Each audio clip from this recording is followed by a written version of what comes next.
It's February 12th, 1980, and the interviewee tonight is Ralph Krafnick. Mr. Krafnick, when and where were you born? I was born right here in St. Cloud on the 10th of May, 1917. Went all through grade school here. Been here at St. Mary's Grade School and went through Cathedral High School. And I got out of high school in 1937 and I joined the Navy. Why? Well, at that time, things were kind of tough, and they had the CCCs at the time and Civilian Conservation Corps, if you remember. And if we could go in, we made $30 a month, and we got 10, and the rest of it came home to the families to help the family because things weren't too good, you know. It was depression, and we're just getting over the depression years, and so then I was in there, and then I got out, and then I had to go back and went back to school. My mother made me go back to school, so I was a year behind there. I missed a little bit, you know, so after I got out in 37, well, I joined the Navy. Was your CCC experience worthwhile? The what? Was your CCC experience worthwhile? Yeah, well, it was, you know, it was military, you know, guided, but I was, it seems to me that throughout my whole life, when I was a little guy, you know, to me, military was, I had it there all the time, you know. I was with the CMTCs, which was before that, you know, and that was a civilian military training corps, and we used to go to Fort Snelling and have the regular Army sergeants that were there, and they give us all the information about the Army. We did a little drilling, and we did a little things here and little things there, you know, so. And then I was in the National Guards, and I was in the National Guards when I went into service, and then I had to get a special discharge to get in, you know. So I went in the National Guards when I was 16 years old, and I was a pretty good shot, you know, and this first lieutenant, he got me in, so it worked out pretty good, you know. And that was a big help for me, the National Guards, because at that time, back in the late 30s, they had these, they had all this trouble down the cities with the unions and all that stuff. I don't quite remember most of it anymore. But you were in on that. Yes, I was in on that one part, and it wasn't too good because we had fixed bayonets, and we was going around this one area and up through this one alley, you know, and so I was half scared to death, you know, just a kid, and I didn't know what was going on. But then at that time too, and then you know, they took me out of school to do this. I was still in high school. So the superintendent of schools, which was Father Kevaney, Father Leo Kevaney, and he got me out of there and brought me right back and stuck me back in school. So that was, I was kind of glad of that. Anyway, you know, it seems funny how clear that comes into my mind. But anyway, that's the way it was. And I went, after I got out of school, I went in the Navy, and I went to the training in Great Lakes. And our training was 3 months in them years. We had to go through 3 months in them years. And so after I was going into, after it was just about over with, my training was over with, you know, I was an athlete, you know, and I was, at the time, was playing basketball with the Great Lakes team. And my name come up to go to sea, and I wanted to go to sea in the worst way, and they tried to talk me out. If they wanted me to be a printer, I could have stayed right there, you know. But why the Navy particularly? Why did you join the Navy? Well, I don't know. The Navy, it just appealed to me. You know, it was I could go places, I could do things, and I'd be in the water, and I loved to swim and all this. You know, there isn't a quarry hole in this area that I've never been in. You know, and so I just had I just had the urge. I just wanted to go. I just wanted to get in the Navy, go places, see things. What was your training like at Great Lakes? Oh, the training was tough, you know. In them days, it was, and they did every little bit of everything in training, you know. And I went through in the wintertime, you know, January, February, March, and It's 1937. Well, it was 1930. It was December 1938, or 1937 when I went in, but then January it was 38. And we we were lucky we didn't have to get out in the water because the Great Lakes there was froze up, so we didn't have to get out there and paddle around with that big whaleboat, you know. So that was pretty good, but we did a lot of things in the pool. They had a great big pool there, you know, and so we did a lot of things in there. And we were on a firing range, and we had all close order drills, like, you know, that was had, and then we were taught different things like on a ship, you know. We had a building there that looked like a ship on the inside, and we had the bells, and you had to learn the time, and you had a, well, whatever, all that sort of things, you know. You had to tie all the knots and all that stuff, and you had classes, and you had to go to, you went to these schools, and you had to have certain marks to get out, or else they'd drop you in, you know. It was kind of strict, but it was good, you know. What was it like for a young kid from central Minnesota to be in the Chicago area? Well, I got into Chicago twice, and I got on a doggone train, you know, and I went into the loop of Chicago, and I got off of that thing there, this electric train, and I just stood there with my mouth open. I know everybody was just wondering who I was, but I had another buddy with me, and he was any better than I was, you know. So, and that's the way that was. And right now, I really couldn't tell you what we did. I forget what we did. But we walked around the loop and seen all these great big buildings, you know, and we stayed in some hotel, and there was some kind of a show on. I remember something at night, you know. I like music, and so this fella did too. My shipmate did too. So we enjoyed that, and we stayed overnight, and then we came back the next day. So it was quite awesome, that Chicago. And I don't think I've been back there once ever since I left it. That Chicago was something else. They called it Windy City down there, you know, and it was right down. The wind would blow around them buildings, you know, and it was something, because that kind of made an impression on my mind too. I remember that real well. So. When did you ship out from Great Lakes? Well, then I got out in about April, I think it was. They held me back there for a while because I was like I said, I was playing basketball, and it wasn't over. You know, the seasons are different in the service, and they play when they can and whatever, you know, and so this draft came out for destroyers, you know, and so I was sent out to San Diego on this destroyer. The destroyer was an old World War I vintage. Right after World War I, it was commissioned, and we called it four piper. It was a four-stacker tin can, you know. And it was a little one.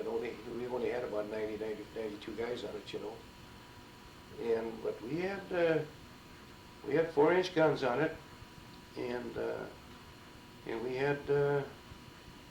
had torpedoes on it on the starboard side, and on the port side we had 2 banks of tubes, you know, 4 fish in each one, 4 torpedoes in each one, and a lot of depth charges on the back, and it was an old ship, you know, but we kept her up, and I'm kind of glad I got on that ship, because you know, you were right next to everything. On a bigger ship, you know, it's a little different. But here, you know, you sleep right with everything, and you eat right with everything on that little ship, and the ship's company are that much closer. You know everybody, first name, you know. And when you get on a bigger ship, it's not like that. You know, you can be out for a long time on a bigger ship, and you've never seen a guy before, you know. But here, you know them all. So it was good. I did a lot. I was out in the Caribbean with it, and we went all over. What fleet were you with? Well, I was with the 7th Fleet. We were with Halsey when we were out there, and we just followed him all over. You didn't have no choice with him, you know. You just went, you know. All of a sudden, boy, he'd get a hair across someplace, and the way he'd go, you know, and the way all took right off with him. But we would have followed him any place. And the guy was sharp, you know. He was no dummy, and he wasn't stupid either, you know. We found that out a little later. There's a lot of things a lot of places we could have got tied up, and we could have got blasted, but he was smart enough to know before Halsey got a hold of us. So when we were out there in the Pacific, you know, there was a general in the Army that was a senior man in command out there, you know, and we were taking orders from him when we first got out there. So that was kind of tough. And we were the first people that were out there in that, around out there in the South Pacific, especially Guadalcanal. We took the first batch of Marines that went in there. And so that wasn't so easy. We was right there in Iron Bottom Bay, you know, it was right, anybody that was out in there at the time would tell you what that's all about. And there's a lot of ships sunk out there in that one straight. That's why they call it Iron Bottom Bay. Iron Bottom Bay, yeah, there's Japs in there, and so it was something else. And, Well, let me ask you what. I have never really talked with anybody who's been in a peacetime Navy. What was that like? What did you do when you were on that destroyer? I mean, where did you go? Well, we had a regular routine, you know, and on a destroyer, when I first got on, of course, I was in the deck force, you know, and it was my duty to keep the top side clean and keep it painted, you know, and that's all you did, you know, was chip the paint all off and, you know, wire brushed it all, and then the next day you painted it again, you know. Then about 3 months later, you did the same thing, or you were over the side and kept it clean, and the inside of the ship, we kept it clean, the compartments and all. And we always went through our drills, you know, we had our general quarters drills and our ammunition loading and stuff like that, you know, you had them drills all the time. And you had your different conditions on the ship, you know, and come in and out of port, you know, sometimes you'd have these, or you were always, when you came into port, you know, you always out there in the dress blues or whites or whatever you had, and when you went out, it was the same way until you got so far out, and then they would send you down below, you could change your clothes, and you just went to work just like you always do, except you're out at sea. And the destroyer was a little different because that little bugger, you know, she bounced around quite a bit, and so if we hit some rough weather, it wasn't easy. We used to have a lifeline from our compartment all the way back aft because the head was back aft, you know. The head in the Navy is toilets, you know. So that was back aft, and they had a cable that was strung, and you had a life belt that you wore, and you had a hook on it. And when she was rolling, you'd reach over and you'd hook that on, and then you could go. Sometimes the ship would sit and go, you know, like this. There's two of us that were on this thing. This one time we went back to the head, and it rolled. The ship rolled, and when it rolled over, the water was we were almost laying flat on the deck because you couldn't stand on, you know, and we were hanging out of that line for dear life, and that water just was right below our feet, you know. You could see it, and so it was. That kind of life was tough. The life, because when you ate, a lot of times you ate standing up with your chow in your hand because you couldn't sit down at the table because you know your buddy's food would be in your lap and mine would be in his or something like that, and it was kind of tough. But going to sea wasn't all that bad. It was, you know, when you think about it, you know, after all these years, I kind of enjoyed it, and I still have a couple of buddies that I was with, and we still talk about it. The old ship, and the old ship, which I didn't know here until here just a couple of years ago. It sunk in the North Atlantic. It was out there on patrol duty, and somehow the ash cans, the depth charges, we used to call them ash cans, and they broke loose. 4 or 5 of them broke loose, and when they broke loose, they dropped off the back of them, you know, and they went off at about 50, 60 feet and blew the fan tail right off of the ship. And the water, what they told me was about 30, 35 degrees, and they would never lasted more than a couple of minutes in that water.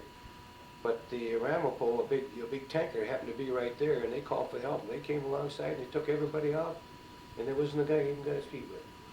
So it was fantastic, you know, how this happened. It was just a miracle is what it was, I thought, you know. And there's three of them guys that were on the ship when I got on there.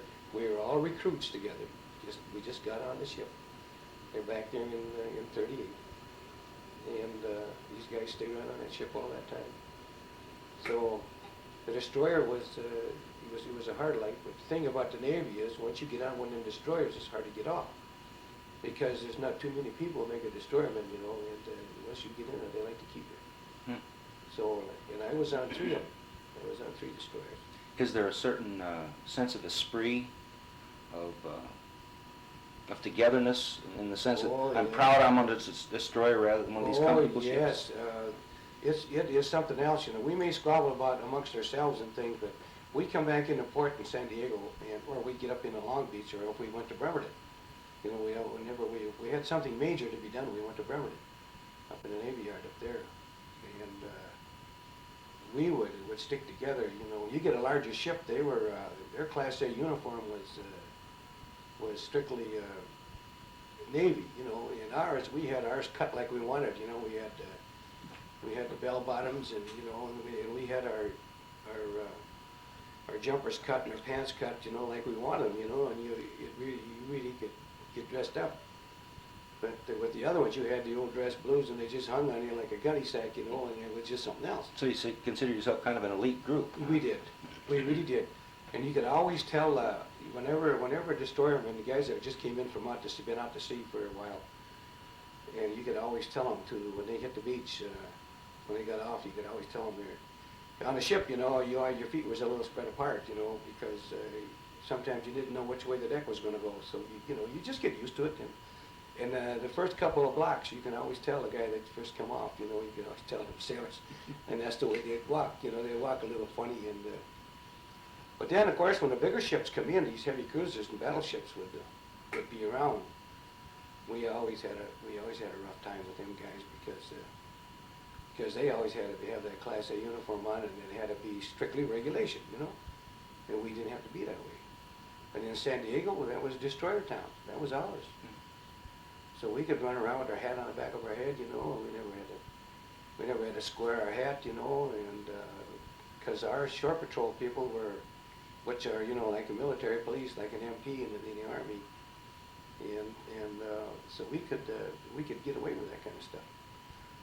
But then when they come in, you know, the flag came in, you know, you had an admiral on them buggers, you know, and our skipper maybe was just a commodore at that time, you know. The other guy he outranked him, so then we had a rough time, you know. They gave us a pretty rough time, but we didn't mind it. We had our own place, and we knew where to go, and so it worked out pretty good. What places did you visit? Where were you? Well, in service? You said the Caribbean, and yeah, I was all out in through there, and we was all out into the Bahamas, and we was out at St. Thomas and the Virgin Islands. We made all them, and we was out at Espiritu Santo, and we went around the Horn, and that must have been pretty rough on a destroyer, wasn't it? Yeah. There's 4 of us, little tin cans, went around, and bugger, we made it. We went around good, but there was 2 light cruisers with us, and they returned back. I remember, one was the Marblehead. One was a Marblehead, and one was a Raleigh. The Raleigh got sunk in Pearl Harbor, but they put her back. She went back in service. And we sprung a few plates too. You know, we had quite a few leaks from the time we got there. But that was. And then we went up into Charleston and Carolina there, and up the river, and that was something, you know. And they opened up the town for us. It was just nice. I really enjoyed that. And you know, peacetime was just great. Did you have any sense in these years that there was trouble coming? Did you sense this from the officers or from the Navy personnel around you? Especially in 1939.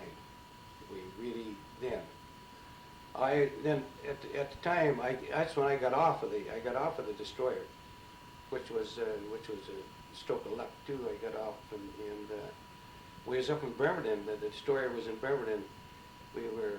We had one of our shafts on one of the, I forget now, which starboard side, I guess, was out of line, so we had to go up in there to get it straightened out, you know. And when we were up there, I had a buddy of mine right here from St. Cloud that I went to high school with, and we played basketball together. And we went over there he got me when I went over to see him, and of course they had a basketball game that night, so I went with him. I went over there, and we were playing basketball over there, and they were short a guy. So he says, "Come on, why don't you play with us? You know, nobody knows the difference." He said, "You know, come on." So I did. I went, they gave me a suit, and we just had a ball. I had a lot of fun. And we played there pretty near a whole week. And at that time, the ship, it was a New Orleans, a heavy cruiser. And we won that, whatever was in, we won that. We won the title. And this one night after the last game, this man come down, an elderly gentleman, you know, and come down and asked me who I was and what ship I was on and all this. And here he was a four striper. He was a skipper of the New Orleans. He was a captain. And he says, how would you like to get on the New Orleans? And I said, oh, I would love that. I would think that's great. So he took my name, serial number, and he got my skipper's name, and he just said, no, don't say anything to anybody. You just go back to your ship. And I went back to my ship. In a month, I was right back up to Permanent, and I was on the New Orleans. That's how I got on. I was just luckier than Dickens, you know. And it was a bigger ship, and it was nice. I really enjoyed that heavy cruiser. And the living was nicer? Oh, the living, oh yes, you didn't get bounced around so much. The living was just great, and I got on in 39, and then we left Bremerton. We went right straight to the Hawaiian Islands. We was then called, we was Haudet, they called it. We was the first Hawaiian detachment. First what? The first Hawaiian detachment. It was all these ships. It was a detachment of ships. That's what they called it, a Haudet. And we went right to the Hawaiian Islands, and that was quite a bunch of ships, and we were stationed right there. This was in 39. This was in 39. We were stationed right there. And even then, right then, we used to have a condition yellow and a condition red. You know, a condition yellow, you were on alert. That was all the time in. That was there. But when we were going in and out of port and stuff, it was a condition red. You manned guns, you manned everything. Everything. It was everything but being right at general quarters. You just didn't sign, the old sirens didn't go off and the horns and all that, you know. But it was even then. Even then, when we were out at sea at the time, they had what they called a darkened ship. If you opened up the hatch, the light went out. When you went inside and shut the hatch, the light came on. You couldn't be outside on the top side with whites on, or a white hat, because they could see you for miles. And that's when the dungarees come in, and they use them all the time. The whites weren't used too much anymore after that at all. That was in 1939. And they used to, our 5-inch guns were manned at this condition red, you know. And we maneuvered out there, boy. And after that, you know, there was no lollygagging around, you know. You'd get out there when you were on maneuvers and different things, you were wide open.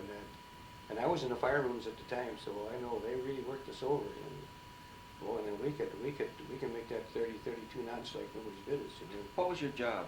I was in the fire rooms. I was in the fire rooms at the time, and we had 2 big boilers in there, and we had 12 burners in each boiler, and that's what I did. I was at that time just a young guy, you know. I was a burner jumper, we used to call him, you know. When the water tender in the back hollered for so many burners to be cut in, that was our responsibility to cut these burners in, you know. And, so like a boiler room. Yeah, just a Yeah. boiler room. Yeah. Yeah, and it was high pressure, all high pressure, you know, superheated steam, and that was my job. Was down below. It was warm down there. It was hot, and so that was my job at the time. And so didn't you kind of worry about that in the event of combat being down in those boiler rooms? Wasn't that? Oh, sure. You always thought about it. You always thought about it, but you had a job to do. Everybody had a job to do, you know. You know, and when we did get in combat, you didn't know where they were coming from, or what was going to happen, or what kind of ship you had that you were fighting against, or whatever, you know. And all the information we got from the guy that was sitting on the top side. He was sitting way up on one of the towers on the ship, and he was up there to keep us from making smoke, you know.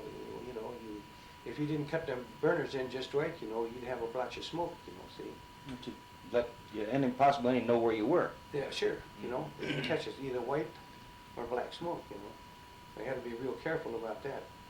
And then he would say, and a lot of times he didn't know where we were. And if we ever had an engagement of some kind, it was either early in the morning or late at night, you didn't know, you know. It was hard to see. And for him anyway, so we didn't know, and what we didn't know didn't hurt us any. you know, when them big guns would take off, you know, we used to sit there like, we'd sit in front of the boiler, maybe, we'd be sitting like, boiler would be right there, see? Which is what, about 3-4 feet. And we'd be standing way back over here, and we couldn't go no further this way because all our pumps and everything was on this side. And when the big guns would go off and shoot, it would kind of have a kind of a vacuum here on the floor, you know? And that fire would jump out about that far, you know? So you had to be careful, you know? And a lot of times, you know, you singe your little hair off your arms and stuff when them big buggers would take off. So that was a little exciting. You know, it scared you half to death. But anyway, it worked out. It worked out. It was just one of them things that you had to contend with, and you did. And we had 4 of them fire rooms, and we had 2 engine rooms. So, and then later on, of course, I got in the engine room. You know, I got out of that fire room. So, it was a little hairy out there when we were running around out there before the war. So, we knew, and they knew. And then it got to the point that we couldn't throw garbage over the outside, you know. We had a big garbage chutes, all the ships did. You know, and you had your sharks and everything that follows you around. Everybody threw over, you know, they'd eat, you know. But after a while, we got the regulation that we couldn't throw that stuff off over the side anymore, you know, because we knew there was a lot of Jap submarines in the area. But couldn't do anything about that, I guess. At least, it's good that we didn't know a lot of them things, but that's the way that was. So, but peacetime in the Hawaiian Islands was fantastic. You know, I got all over the islands, and I made 2, 3 of them, you know, and it was nice. I really enjoyed it over there.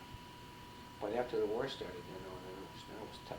Everything, they clamped down on everything. How long had you been in port before Pearl Harbor Day? Well, I tell you, we were in there. I think we were in there. Oh, maybe about 3 weeks, I think, before it started. We were tied up to the dock, and one of our big high pressure drain lines from the engine room, from the fire room to the engine room, sprung a leak, you know, and it's a big copper line, you know, and that big. They had to take the whole deck out. We kind of had a flight deck too, you know. We had 4 airplanes on the ship, and they had to open it up so they could go down and pick it up and take it over in the yard. And that's what was going on when they hit us. We couldn't move any place. We were getting all our electricity and our water and everything right from the dock, steam and everything right from the dock. We weren't lit off. We didn't have anything. So we were there at least 3 weeks before it all happened. Did you have a lot of liberty during that time? Yeah, yes, and they had a lot of liberty. And of course, you know, I was an athlete, so I was on a baseball team, and I played first base for the baseball team, and I still got the glove. Still got the glove. I wouldn't give it up.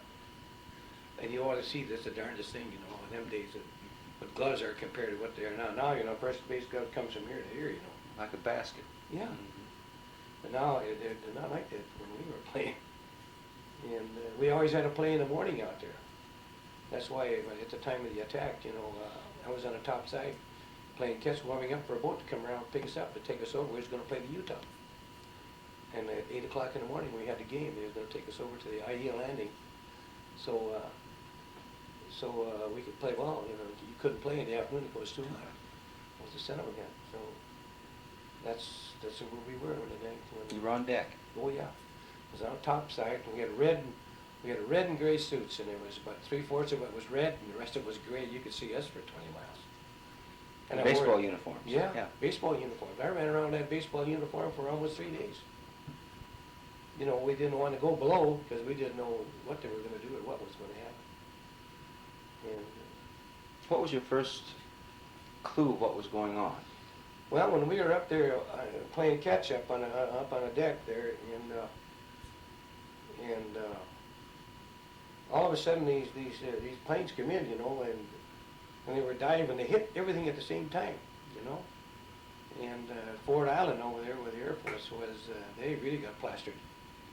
And we could see the smoke and everything going. And they were diving on us, you know, and they were strafing, you know, and the bullets were coming through the catapults and coming through the towers, you know, and they the searchlight towers, and we just stood there and looked. We couldn't figure out, you know, just what was wrong. Because even then, you know, in them days too, our own Air Force used to do the same thing. They used to dive on us out at sea, you know, and make all kind of dummy runs, torpedo runs, and all that. See, we were used to it. We didn't pay no attention to it until we saw the big old red meatballs on the side of the fuselage and on the wings and on the tail. Then we knew. Then we were looking for a whole end, you know. And it's harder than hell, you know, to dig a foxhole on a steel deck. And you just try it sometime, you know. So we went. I ran in the hangar. I did. I ran in the hangar. I mean, on deck? Right on deck, yeah. I ran in the hangar, and everybody else did too. There was all kind of guys. The guys didn't go down below. So then we started to get organized, and we got. I got in an ammunition handling crew. We were belting 30 caliber down in one of the mess halls, and then I was carrying belts up to where the machine gunners were, you know. And that's all we had at the time. And didn't have any 20 millimeters or anything like that? No, we did. We had 1.1s on the fantail on the back of the ship, and that was a new gun. We never had no 20 millimeters in yet. See, they weren't out there yet. And we had these they call them 1.1s. It was a British gun that we used, and they were water cooled. And the funny part about that was the fellas, the guys at the gunners and had that, they were aboard, so they were throwing ammunition in that and shooting the torpedo planes coming off the fantail. But it didn't last very long because they didn't have the water turned on. They burned them up, you know. So that was a mess. So the gun was no good after that. So we fired. We got them going, and then everything had to be worked by hand. See, because we didn't have anything. All our juice and everything was cut off, you know. So we had quite a time there, and everything was locked up, you know. See, everything was ammunition lockers, everything was locked up. So the master at arms, which were the policemen on a ship, you know, they were running around with big old cable cutters, and they were cutting every lock they seen. So then the guys that were down in the ammunition locker way down below, they brought the 5-inch up, you know, anti-aircraft stuff, up to the top side, and then they pick it up out of when she come up through the deck, they pick it up and throw it in the 5-inch, and then they fire, you know. And then first we had one gun going, and I was on the one gun there for a little while. After I come back from carrying this ammunition, and boy, I tell you, that we got strafed, and I don't know how close it came to me, but I could hear them whistling and singing, you know. And I thought that was enough of that. I wasn't going back up there again. So anyway, when I got down we had Chaplain Forgy on our ship, and he was a gentleman that wrote that song, Praise the Lord and Pass the Ammunition. And he was running up and down the deck, hollering, Praise the Lord and pass the ammunition. That's what he was saying. And he reached over, and I knew him. He was a college football player, too, and he was a big man. And our division when we went to sea, we always played volleyball. And I had a team where we'd always beat him, you know, and he didn't like that too well. What a gentleman he was. Anyway, he was standing up on the top side there, and he hollered at me. He says, come on, Krafnick, get your ass up here right now. Once you're up here, come on, we got to load this gun. So we got up there. He would take the shell out of that when it came up to the deck and hand it to me, but he wouldn't put it in the gun. So anyway, that's what I did, and I must have thrown maybe 4 or 5 shells in there. And the gun that I was on belonged to the Marines. See, we had Marine detachment on the ship. And then I was relieved. Then I went back down below, you know. And after a couple hours, it was all over. But then we were still scared stiff because we thought sure they could have came in and took right over if they had a big enough landing force. But they wouldn't have no problem. It sounds as if that the response of the people on your ship was pretty quick to the crisis. Oh, they were right now.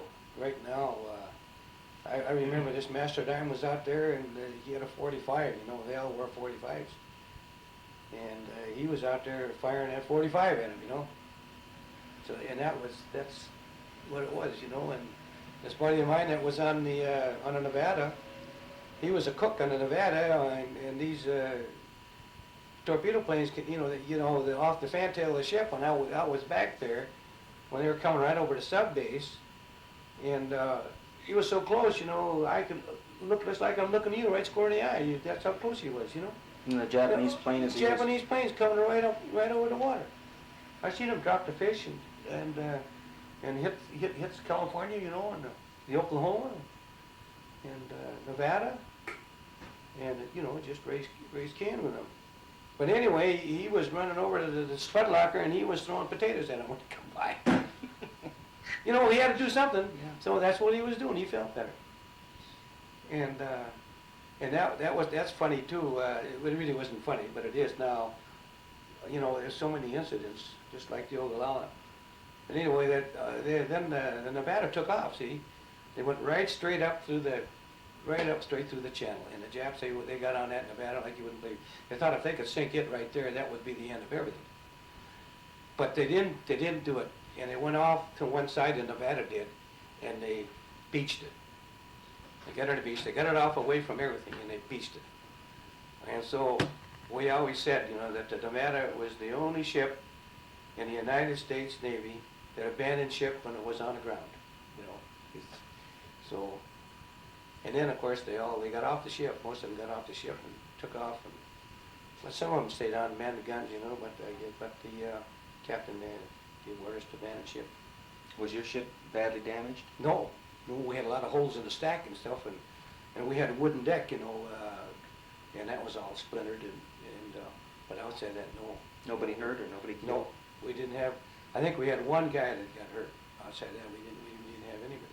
But we had a tanker that was right across from us, and that tanker was the Ramapo, and it had about 1 million gallons of high-test aviation gasoline in it, and it was so full that any ordinary wave, you know, it just washes up on the deck. And it had torpedo boats, 4 torpedo boats in the skids on the top side, and they were taking them to Waite Island. And I can still see these guys.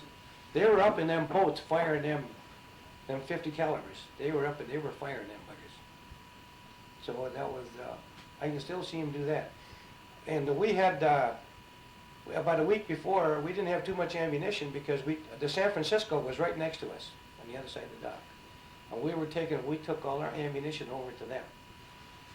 So they were firing like crazy. Now they had a small bomb, went right down the engine room and killed a good friend of mine that I was went through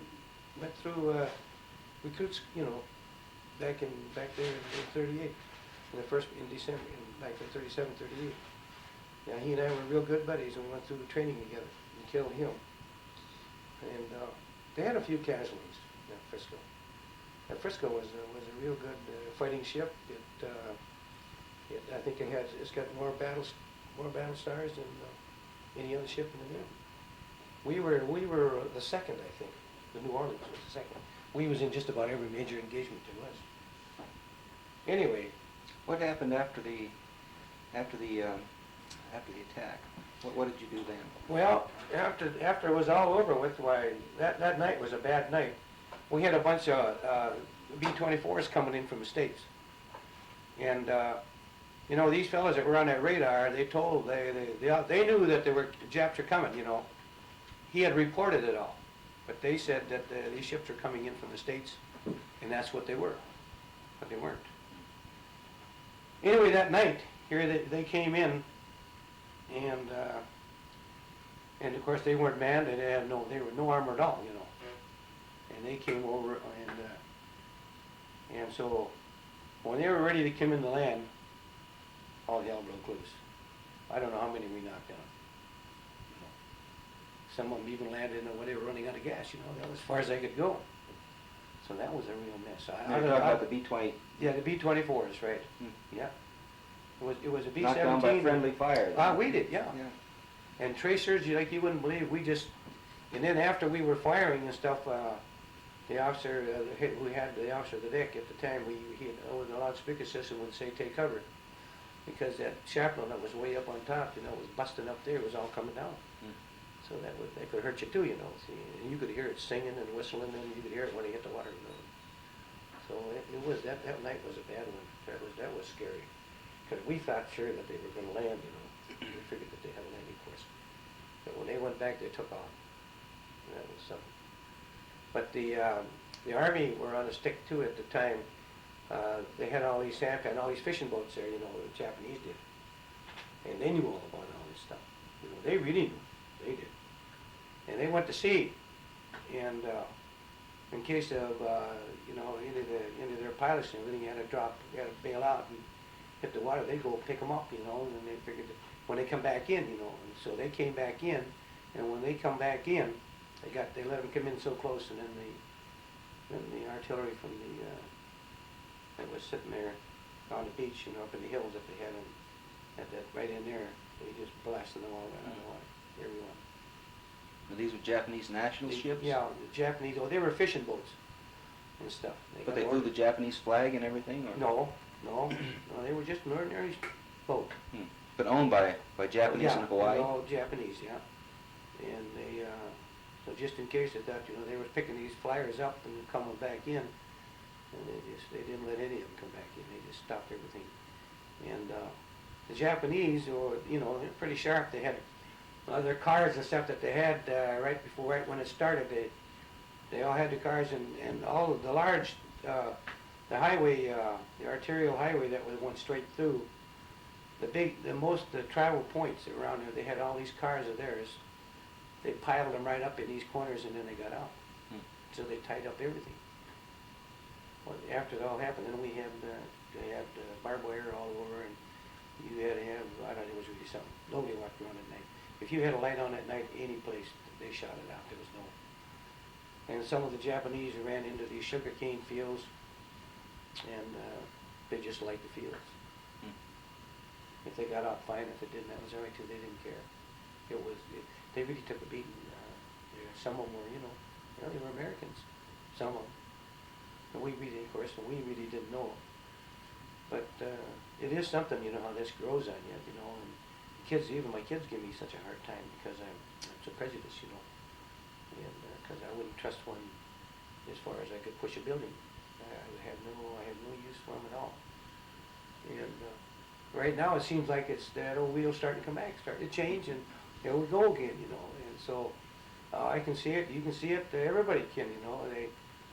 They own so much, and it's going to be tough. It's going to be tough again. So anyway, it's something else. Yeah, so it was quite something that December 7th. Although they were only over about an hour and a half, I tell you, there was 2 waves, and it was something. But it was something, you know, you'll never forget. Especially the Oklahoma, when it just turned. I was standing right alongside the ship, and the battleship was out there, the Oklahoma. It just rolled right over, the top side right up. And I had a real good buddies in the cities here that was on that Oklahoma. And the next day, they had a guy out there, and we were watching, you know, and he was cutting a hole in the deck, in the bottom of the ship. Cutting a hole because, you know, it was bottom up. So he cut a hole in there, and then they reached down and pulled somebody out. That was something. You know, I'll never forget that. Or the oil that was burning on the water, and hearing these guys holler, you know, and a lot of guys were out there in whale boats and big boats were running up through the water, picking these people all up. Yeah, it was something. It was something too. But anyway, you know, it was something you don't forget. What do you remember most about that day, do you think? Well, I don't know. It's, well, one good thing was about it, I guess I got out of the whole thing, and you know, I thank the good Lord for that many, many times. But the thing that I remember is the way the Navy got together, and the quickness that they had to combat these people that came in. I don't think they believed that we could get that quick, you know. You know, from being dead in the water, and I would say maybe about 25% are on the beach, you know, overnight. You know, we didn't have that many people on the deck, on the ships that could man these certain guns and stuff, you know. You know, it takes a special sort of guy that can do that. These guys were trained for that stuff, you know. And when they had general quarters, boy, they were right there. They knew what to do and how to do it. And that goes for all the loaders and the people down in the magazine lockers down below. They all knew.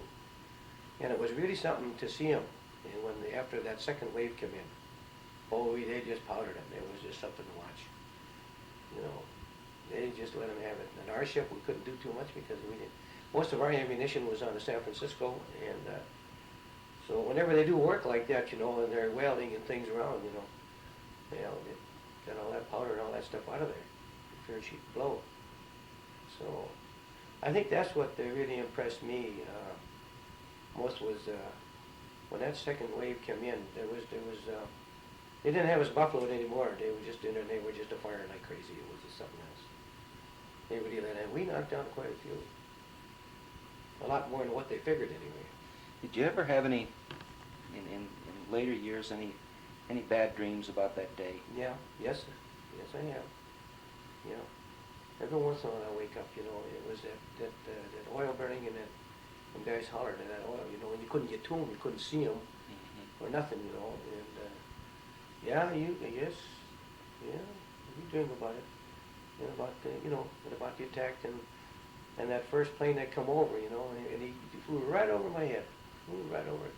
Tommy, he couldn't have been 150 feet above my head, you know, and they were all real close, and they were strafing like crazy.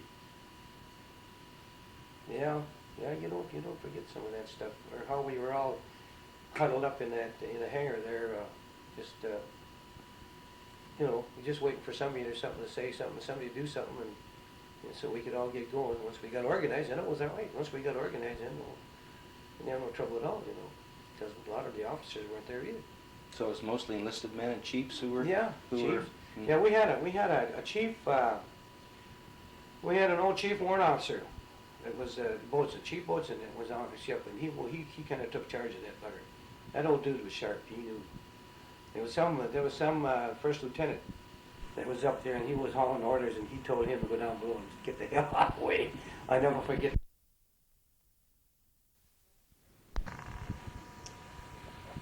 How long were you in Pearl Harbor then, after Pearl Harbor Day, until you shipped out?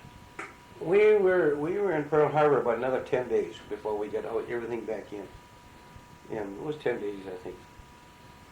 And put it all back, and then they, of course, then they took all our wooden decks off, you know, because that stuff would fly, and splinters and things. Splinters would fly, so they took all that off. And of course, all the deckhands, they were tickled to death about that, because then they didn't have scrubbage anymore. So it worked out, you know, and then we went to sea, and we was the battle fleet. Our cruiser, we was the biggest ship that was there. Us and about 12 destroyers. We were all there was. And of course, at that time, then we had some more coming in from the States and everything out there. But we were out there on Wake Island when this was going on, and they took Wake Island too, you know. And we had quite a time out there, and we did a lot of blasting out there in the Marshall Gilberts. We did a lot of firing there. And so we were running around there quite a bit. And we used to, every once in a while, we'd come back into Pearl Harbor to tie up, and every time we came back in, we had to come by the Arizona. And it was sunk there, you know, and there wasn't a dry eye. I don't care as many times as I went by there. It was just something else, just to see the ship, you know. But every day, though, every morning they went out there and put the flag up, and every evening they went back out there and took it down, you know. And even right now, yet today, that ship is listed as a ship that's in the fleet, you know. It's still active according to the United States Navy. So, and oil's still coming out of it, you know. Every once in a while, you get a big bubble and oil coming out. But yeah, we didn't have too much. They chased us around pretty good, you know, out there. So at that time, it was most likely being on a defense, because what we had to do was keep track of where they were, you know, as much as we could. But there wasn't too much of them around, you know, and they had a lot of the airplanes was scouting and stuff. But at that time then too, you know, we had some more planes that came out and around, so our defense was pretty good, you know. The guys come back, and then it worked out pretty good. When did your fleet? Well, you said you were the fleet for a while. Mm-hmm. When did you start getting reinforcements? Oh, It didn't take long. Here, within a month, we had. I know we had destroyers all over the place that I have never seen before. You know, when I came off the west coast there, and then's when we had. That's when some of the light cruisers come out. So we had 3, 4 of them, and then's when they started breaking us up into task forces as to where we could operate in different parts of the water out there. So. But this was all still part of the 7th Fleet. Oh yeah, Mm-hmm. yes, they were all at that time. They were still part of the 7th and the 4th. You know, after later on, you know. But well, Admiral Halsey, he had everything, you know, and so we did a lot of running around out there, you know. Boy, and I tell you, there was no standing still. Oh, and then, you know, everybody was jumpy then, you know, for a while, until we got used to it. So. You must have felt pretty lonely out there. Yes. With all your battleships that had gone and. Yeah, yes, sir. Our battle fleet was demolished. It was gone. We didn't have a one that was there, that was that you could use, you know, and go. And of course, they were all World War I vintage too, you know, and they went very fast. But just seeing them is enough, you know. You know, when a guy looks at them, just what it does to him mentally is by the time he straightens out, why, he's already had it, you know, the way they figured out, you know. If they wait just that so many seconds, you know, then you've already had it. Because even on a destroyer, you know, when you go aboard a destroyer, we used to have, on this one, we had a sign right above it, you know, when you came aboard. It says that this ship in combat, but how did it say? It said, this ship, when it is in combat, if it lasts more than 2 minutes, you've done your job. And that sign is right there. Good Lord. That's something? Good Lord. So, and this, and that was the last destroyer it was on. And anyway, that's what they say now. If that ship can last that long in combat, it served its purpose. That's what they say. It must give you kind of a creepy feeling. Sure it does. Yes, it does. It does. It does. But, you know, they want to let you know that, and that's something about the Navy. They let you know there was no horsing around, you know. We're going to get into something, and a lot of times out there, when we'd get into something we didn't know, not only we didn't know, but the officers didn't know either. A lot of times, the guy that had the fleet, when we were going someplace, we knew that the ships was in a certain vicinity, but we didn't know where, and we didn't know how many. Like the night when we was out around Savo Island, and we was with the Enterprise, and we laid back with the Enterprise because our anti-aircraft batteries were better than any of the rest of the cruisers. And the Vincennes, well, the USS Vincennes was a heavy, and the Canberra, which was Australian. And we were all going into this. We knew the Jap had their fleet there. We didn't know how many, of course. So they pulled us back with the Enterprise, and they took our airplanes. And they went in. The battle said the next morning, early the next morning, it wasn't even light yet. We had to go in off Savo there, and we had to pick up survivors. They sunk both of them cruisers. They ran into their destroyers. They ran into their battleships. They had their whole works there, and they just blasted our outfit. And I think we sunk a couple of their destroyers and 1 or 2 of their cruisers, and that's what we lost. What were the major actions that your ship was in after Pearl Harbor?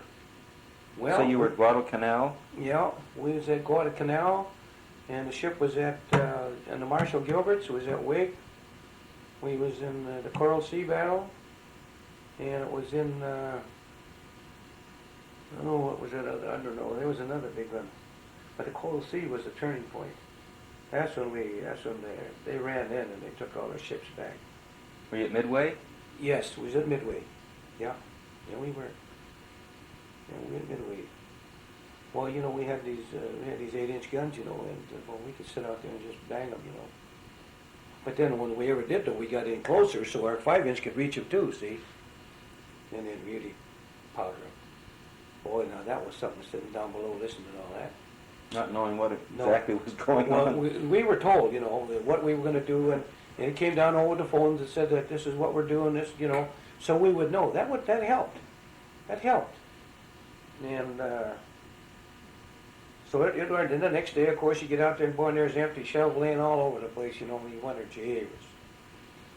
And then after we, you know, later on during the war, and I was on another destroyer, why, that's when we had twins and quad 40s, you know, 40s and 20s. If you want to see empty casings, you ought to see them, you know, they're all over the deck, and guys kicking them over the side, you know, and so they could have room to stand on, or else it'd be rolling. They put them, you know, them 40s, that's a big shell, and the 20s, they're about like this, and, you know, there was between 4, 6, or 8 in the clip, you know, when they just set the thing right down in there, and that's all they do, just reach over and pick them in, you know, one guy, yeah, one just sit there and use something. So, anyway, on the cruiser with all that banging going on, that was quite something. That was quite something. I mean, you couldn't get out, you know, we had to go down through 2 airlocks, you know, to get down to the fire room, because see, our fire room was all pressurized, you know. You know, the minute we lost our air, the fire would be right out all over the place, you know, because you just suck it right out of the boilers. So we had to be, you know. That's why at that one time, you know, when they fired like that, you know, it kind of created a vacuum down there on the floor plates right there in front of the boiler, and that fire would jump out at you. So the 5-inch wasn't so bad, but it was the big ones, you know. They're the buggers that were really. What was bad about your job down there? Really, there wasn't really anything bad about it, you know. You had a job to do, and you didn't think about it that way.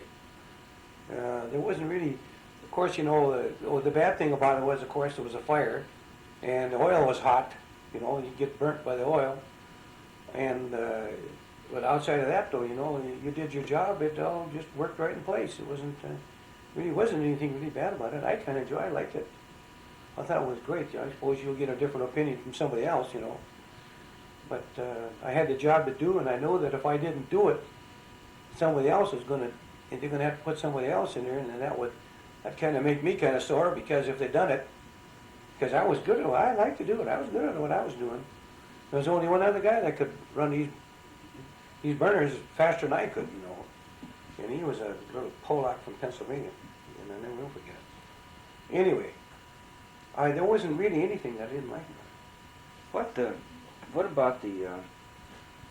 about your officers on board ship? Oh, the officers were fine. The officers were good. Most of them, they were all Annapolis, you know. They were all, most of them at that time. And the officers were good. They knew what they were doing, and they knew how to handle the men.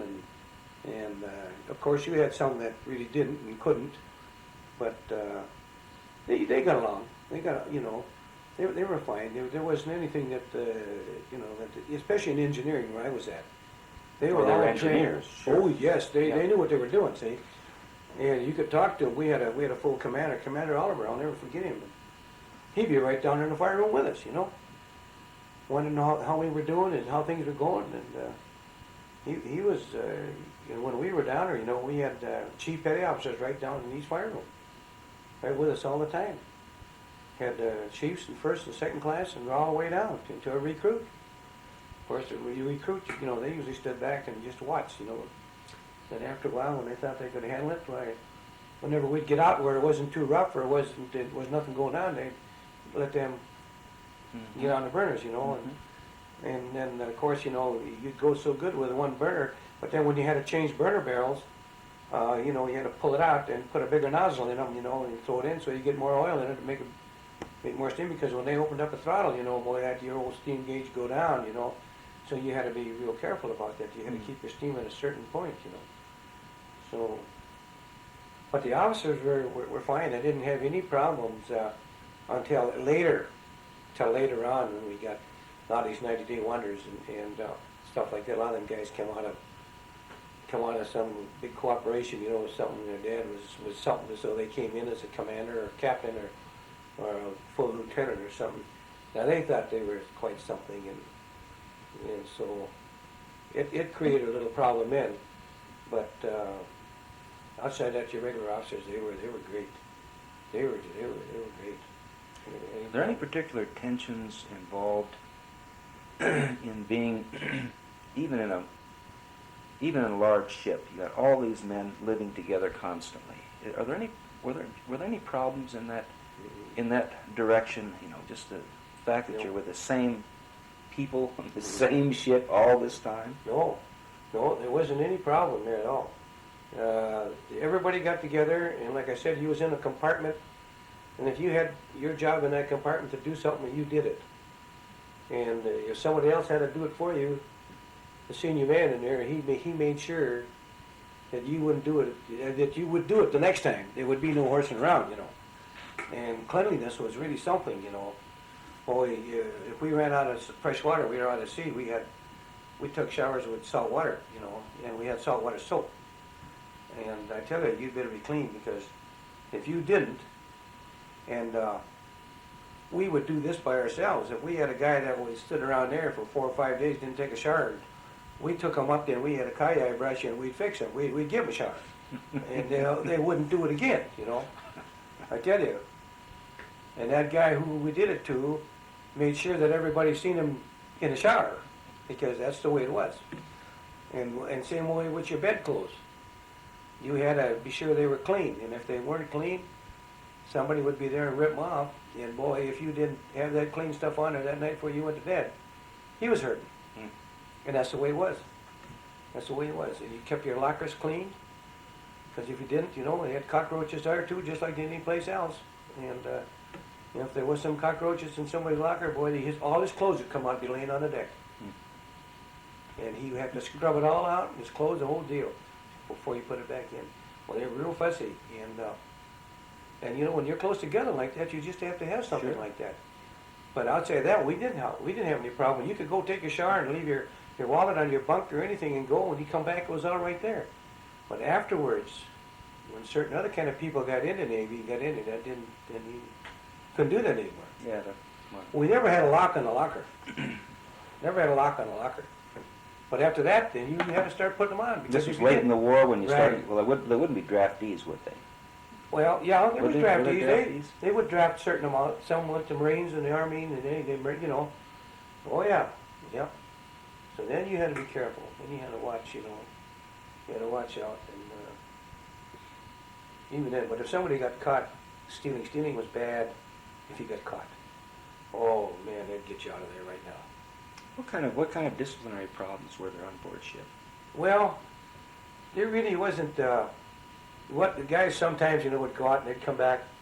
When they go ashore, they come back and they'll maybe have a pint, you know, taped to their ankle or something, you know. And sometime when we were out at sea, you know, for maybe 2 weeks, 3 weeks, you may take a few of them and get too much, you know, and if we couldn't, if an officer got a hold of him before we'd hide him, you know, or something. And that wasn't much of a problem. Or then some guys too mentally couldn't take close quarters like that for so long. That was kind of a problem. But outside of that, and sometimes on a smaller ship, you know, you run out of chow, you know, and that made it a little different. Like on a destroyer, like I was on the first one I went on, and we go out to sea, and we'd be out there for 2 weeks, you know, or 3 weeks, you know, the bread started getting moldy, you know. So you ate it, you took the mold off and you ate it. But even it was a problem, you know. But we ate it and didn't mind it, because that's all we had, and we knew we had to eat it. And, you see, we knew this, so there wasn't so much, it wasn't so bad. But the closeness and the being close together and all that was tough for some. I can see you don't want any dirty bodies when you're living that close together. Right, you're right. That's the way it was. And so they watched out for each other, you know. And we never had, you know, it wasn't near as much problem as a lot of people would think. How different was life on board ship in the peacetime Navy, your particular experience, in peacetime as opposed to wartime? Was there a significant difference in the way you lived, what you did? Yes, there was a difference. And, you know, peacetime Navy, you know, you was in a certain, like I was in the engineering force, you know, and like we used to call them the Black Gang. And then there was the people that were in the machine shops, people that were in the engine rooms, and the people that were on the top side, you know, the boatswain mates and the gunner's mates and torpedo men and all that. They had their own sections, and they worked in that section, and that's what they did.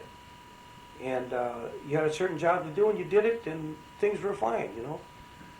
But in wartime, there was a lot of them things that they did away with, you know. A lot of them, everything was shortcutted, you know. You didn't do so much painting anymore. You didn't do so much chip and paint, and all you did, you kept your weapons clean, and you kept them on the ball all the time. And in the engineering space, we had to keep them boilers up to snuff, and all our pumps, our fuel pumps and our water pumps and vacuum pumps and all that stuff had to be kept up to snuff. And that was first. After that, then you clean. But when we got into some kind of action or something, you wanted to be sure everything was working, and you had to get in there fast, you had to get out fast. And if you didn't get in fast enough, you maybe got nailed before you had a chance to get out. And if you didn't get out quick enough, you maybe caught a salvo someplace that you shouldn't have caught if you'd have been with the rest of the ships. And then too, you want to be with the rest of them, because you're pretty safe when you got a crowd, But if you don't, then you're kind of in trouble. If they catch you by yourself, then you're in trouble. And so your job was keeping those boilers going, was right at the very heart of everything that ship had to do. If that boiler wasn't going, nobody went. That's where you were. You stayed there. And we did our job, and we kept it. And when these planes these Japs are coming in on the top side after us, them guys are up there with them guns, and they were just a blasting away. And we knew they were doing their job, we were doing ours, and that way we could win this thing or whatever. That's what you thought about. And we'd sit back there, and there'd be just a blast, and we'd be saying, "Give me hell," and all that sort of thing, the old college try, or whatever. And we needed each other, and we had to have each other. And if we didn't, then we're hurting. Did you have much contact with? Well, you were talking about some contact with Marines. Did you have much contact during World War II with people outside your ship, like Marines and soldiers, or native peoples in those areas? Yes, we did. We did, especially when we got over into the Tulagi area, which was part of the Florida group. Tanambogo, Tuvalu, and Tulagi, and the Japs they were all in there, even when we were there. Of course, that was the front line then, but we were there. And at night or sometime like that, they would come down and start a fire or blow something up, and it was a little different.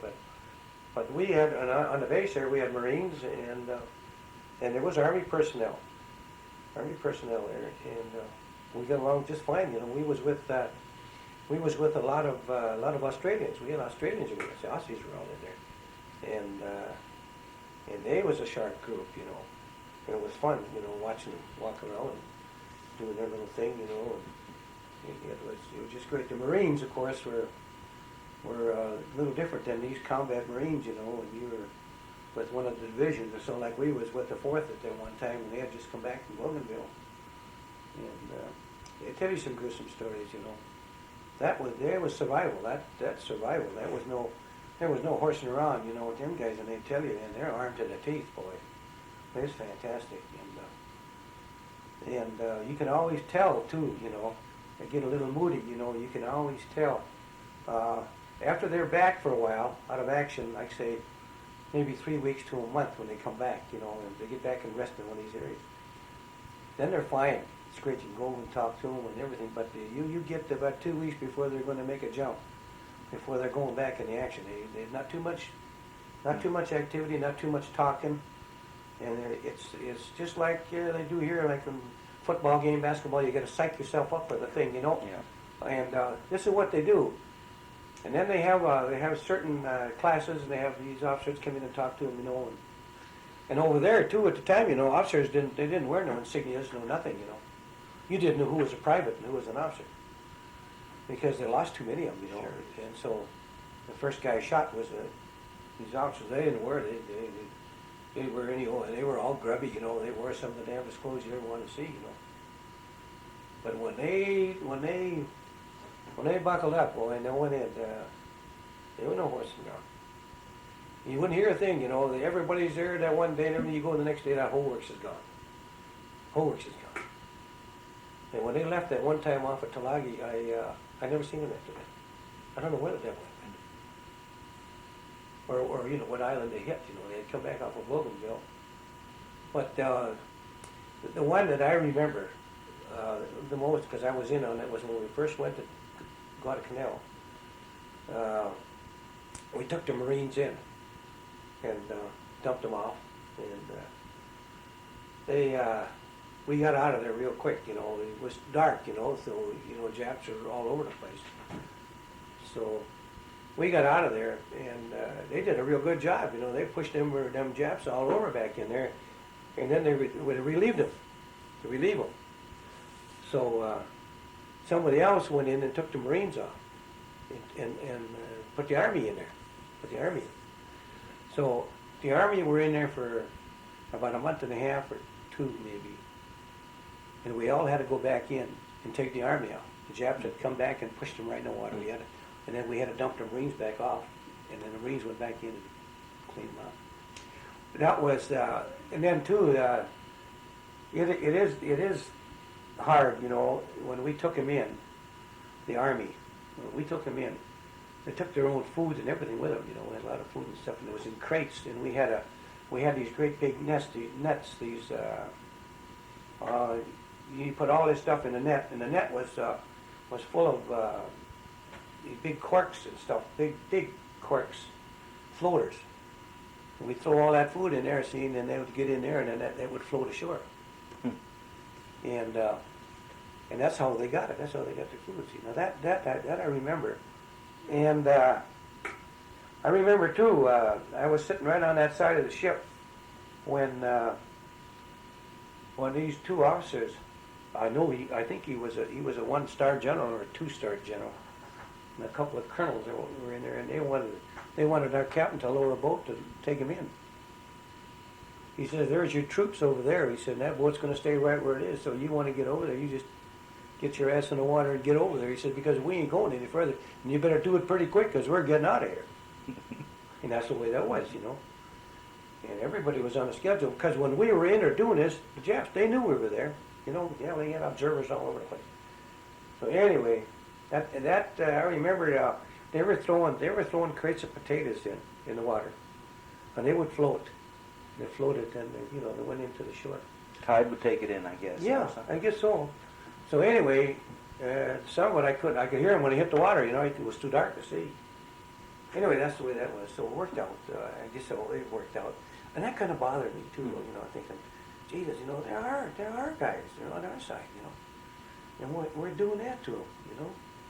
That kind of bothered me a little bit. But you know, you start to think back, why, if we'd have been in that boat in that situation, we'd have had to swim.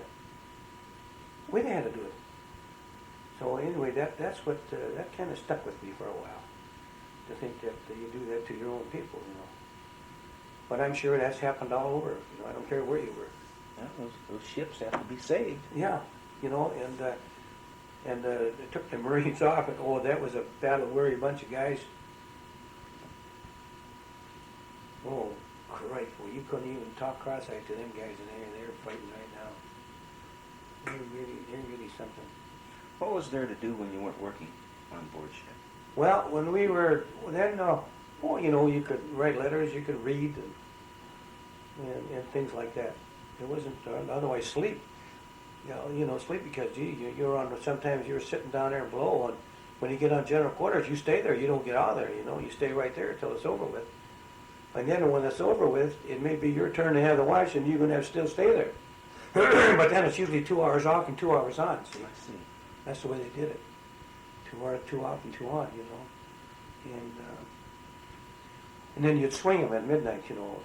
Every other day you'd swing it, so you wouldn't catch the same one all the time. So they were.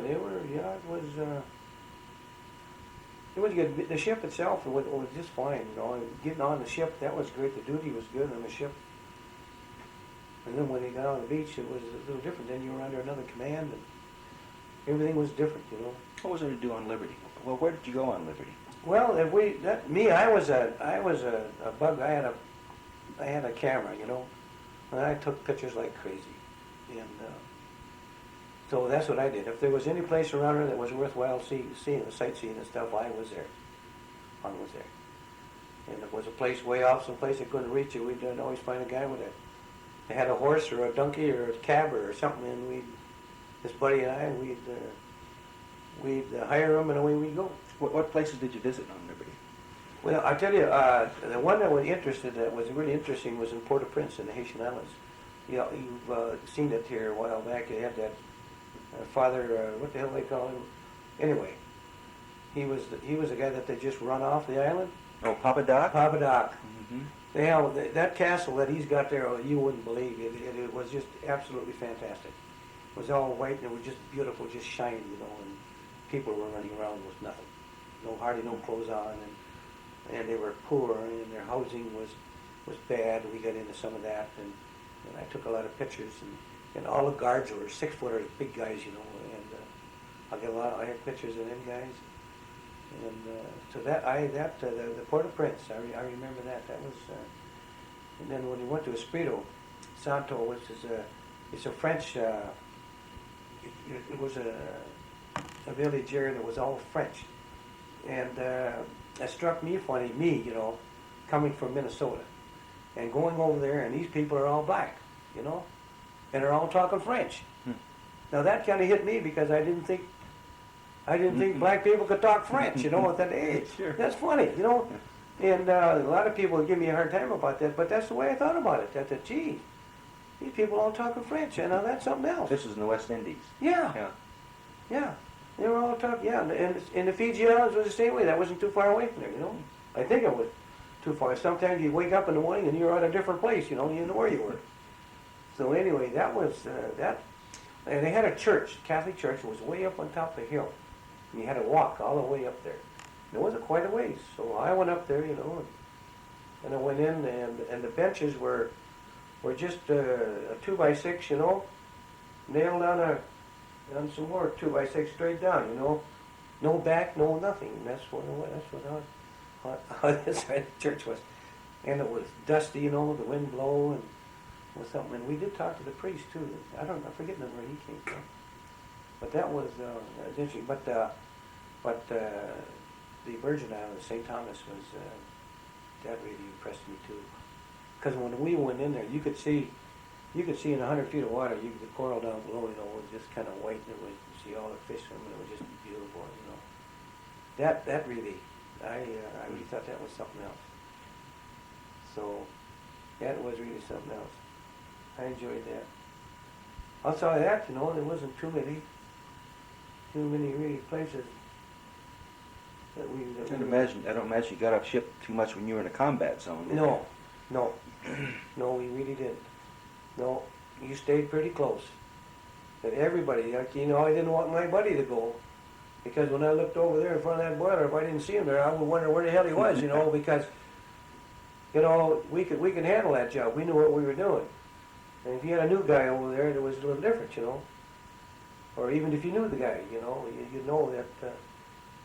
And then we had signals too, and we'd look back and we'd watch our water tanner in the back, and he ran the blower, because every time you cut a boiler, and you had to have so much air pressure to keep that fire going, and if you had too much air, you got white smoke. If you didn't have enough air, you had black smoke. So you had to be real careful, And whatever he did, that protected everybody else. Because if you had a little black smoke, boy, I tell you what, you had the captain and everybody right there just chewing you right out, At night it wasn't so bad, But, you were saying some time ago that the guys pretty much admired Halsey, just about Yes, everybody they did. in his fleet. Yeah. Yeah, they did. They thought he wasn't quite all there once in a while for what he did, but he had a reason, and it just came down to that. When we went someplace and Halsey was out there, and he was right out there in front, right with you, there was no horse, and his officers were right there too. Everybody was right there. And so he had a good combat mind. Tactically, he was one of the best, we thought. Kincaid was good. And when he had, I don't know what fleet he had, but when they broke up Halsey, the fleet, and when we went to, they call it Liberation, Philippine Liberation is what they called it at the time. Now that we didn't get to see too much of that, but we were with the fleet, we were there, whatever. So It was all right. It worked out, and yeah, when I had enough points, my time was out. I got back in the Hawaiian Islands, and I came back and I got another destroyer. It was a big one. It was a radar jammer that we called them in them days. We used to go between the fleets. The Japs had a fleet out there, and they were sending radar signals out, and we'd be between them and our fleet. And when they would send this radar out to pick up our ships, we'd jam it. So you know how long we'd gonna last when they got out there. They send these.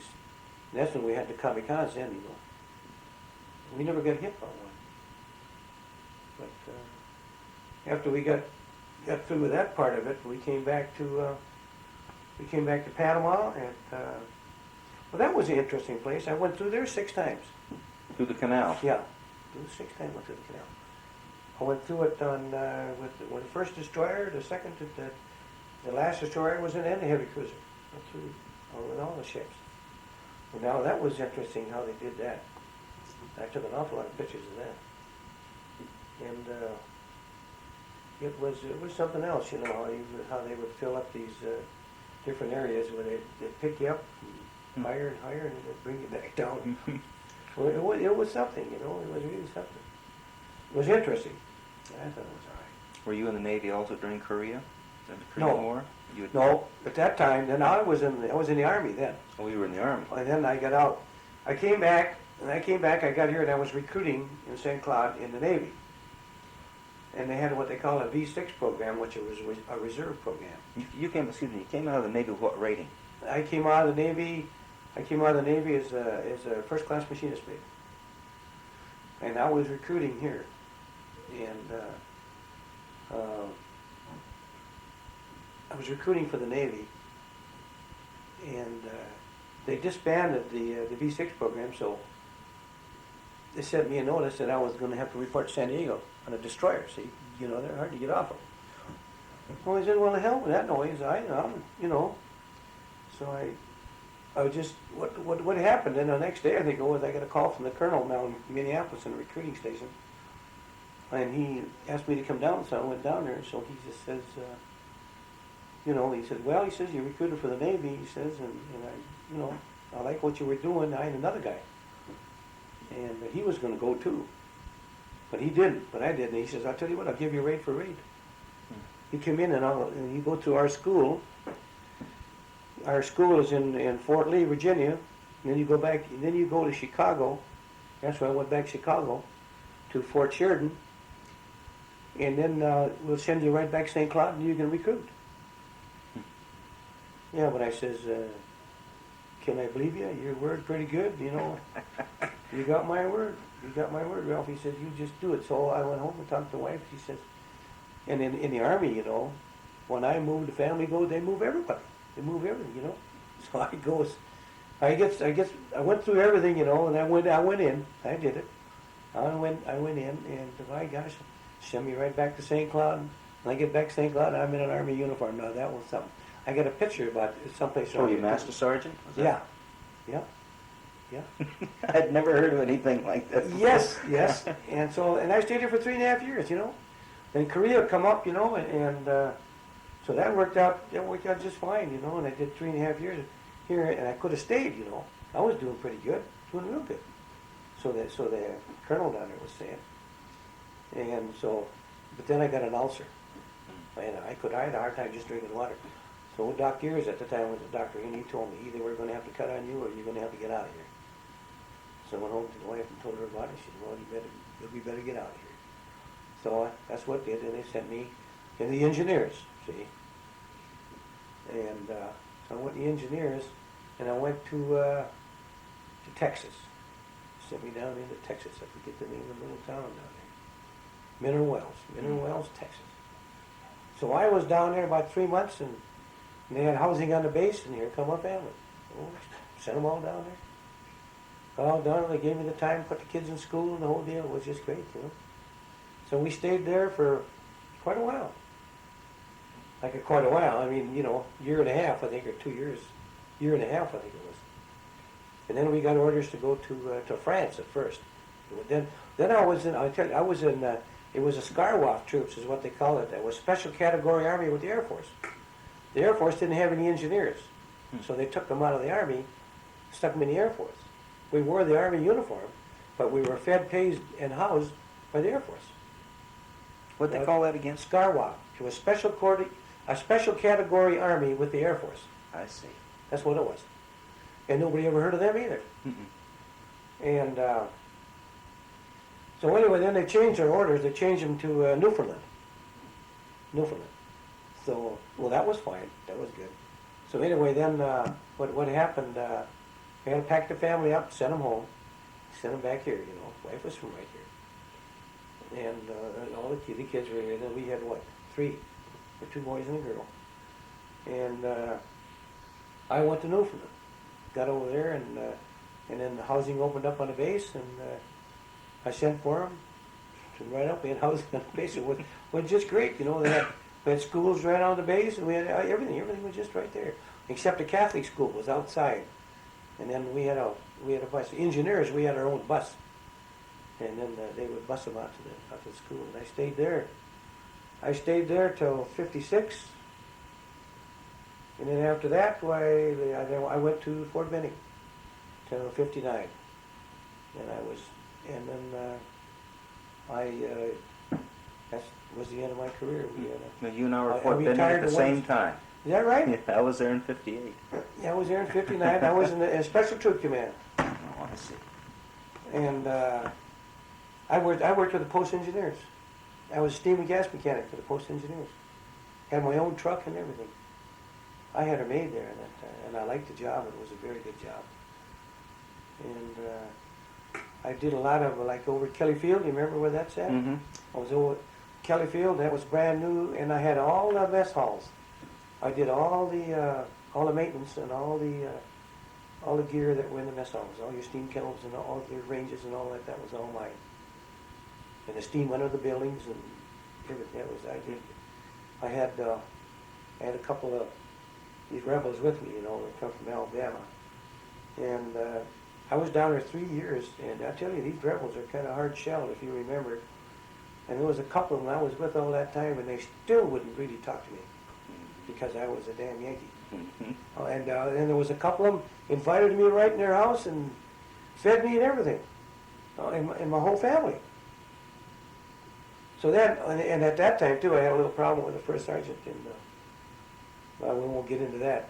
But anyway, he had me on orders to go to Korea, and I came back and I told my wife about it, and she says, "What are you going to do?" I says, "I'm not going to Korea." She says, "No, you're not." She says, "How much time you got? You got enough time to retire?" I said, "I sure have." She says, "Let's go home." So I went up in the headquarters and I told him about it. I didn't even tell the first sergeant. I mean, he was madder than hell because he had to find somebody else to fill my spot. Sure. So that's how it all was. And then we got out of there. We left there the 1st of July 1959 and retired and came home. And within 30 days, I was working for the state. I was with the reformatory. I was out there sitting on their boilers out there. So that worked out real good. So the service to me and to the family was just great. It was just great.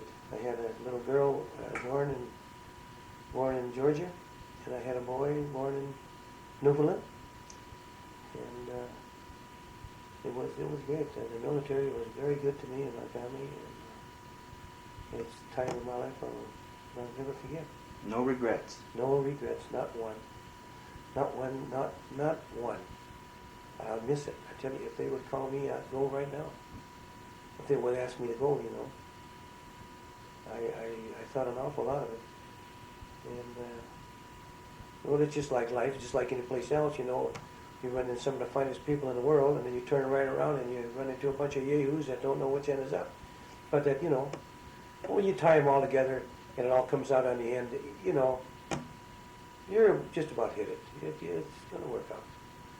And if you got a frame of mind like that and you keep your attitude in the right place, you know. One last question. With your service in World War II and all those years in the military, what went through your mind during the Vietnam War, when young men were refusing to go or going to Canada, hiding. What was your view of that? Well, to start off, I'm a genuine flag waver. Me and my country mean a lot to me. My two boys went.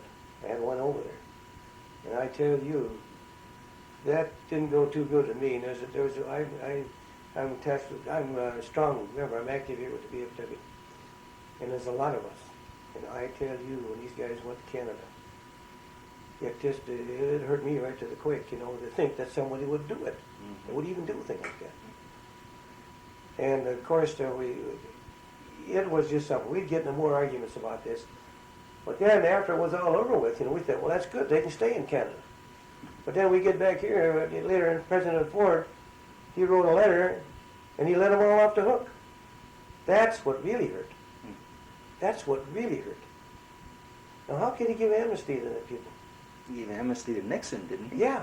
And they all should have been shot. That's the way, you know, I tell you, like I told you, I'm prejudiced as hell, and I'm a strong believer in this country. You know, like these guys burn the flag, you know. Oh, I get all excited. I really do. And my boys know this too, you know. And you talk to anybody down there at the club, and they'll tell you the same thing. Of course, you get down there, you're going to get an argument with all kind of guys. I got mad one day. I got really sore. I came driving in the back of the club, and here was a pickup sitting in the back, and the name of it was a Mitsubishi. And the Mitsubishi dive bombers what did all the dirty work in Pearl Harbor. I come busting in that club. I said, hey, who the hell owns that thing? I said, I do. I said, are you a member? He said, yeah. I said, you mean to tell me you're a member and you're driving something like that? You know what they did to us at Pearl Harbor? And out there in the South Pacific? Yeah. He said, he knew. Mm-hmm. He says, you know, I don't mind you here. That's fine. But would you take that truck and park it in somebody else's yard? Get up the hell off of this lot? The manager of our club got me by the hand. Hey, Ralph, he says, we got to get the hell out of here. And we did. Mm-hmm. But I never seen that truck back and parked back there. I never seen it after that. Sure. And I tell you, I have a special plate on my car, Pearl Harbor Survivor. And a special plate on my old truck sitting out here that they gave us. Of course, I was in Levander's office when we first started this, and we just got it this last year, so that tells you how long it took them to give it to us. And I tell you, the guy said, there's the one guy in Minneapolis, that's a Pearl Harbor Survivor, because he's got the plate, and he's got it on the back of a Honda. And I tell you, if I ever find out who the hell he is, boy, he's in trouble. But anyway, that's my feelings to it, and I can't put it strong enough about these people that went to Canada. I just don't understand that at all.